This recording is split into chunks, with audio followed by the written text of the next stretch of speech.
Hi guys, шинэ оны эхний өдөр Дублин хот дотроо орхио яваад далаа орлоо. Үеэлдүүтэйгээ хамт явсан байгаа. Өнөөдөр Дублин хотод нэг иймэрхүү цэвэр агаартай, цэлмэг тэнгэртэй сайхан өдөр байлаа. Тэгээд Монгол дуугаа сонсоо явах сайхан штэ тий. Замдаа Tesco буюу энтхийн томоохон хүнсний сүлжээ дэлгүүр орж нэг бох, нэг ундаа авшаа цэвэр ус авсан байгаа. Монгол мөнгөөр ийм болж байна.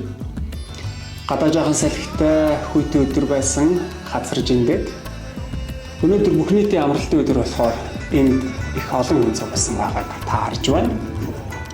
Манай үеэл дрон сонирхоод байгаа юм. Тэгээ битээр яг бас нэг хэдэн бичлэг хийсэн байна.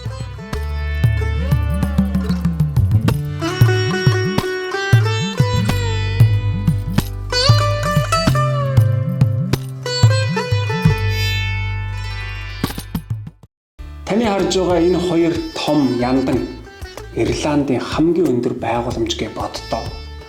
Бид хоёрын утсан энэ гэрэлт цамхгийг ингэж нэрлэдэг юм. Энэ дэрж далайн эргээр алхвал бас их гоё газар шүү гэж хэлмээр байна.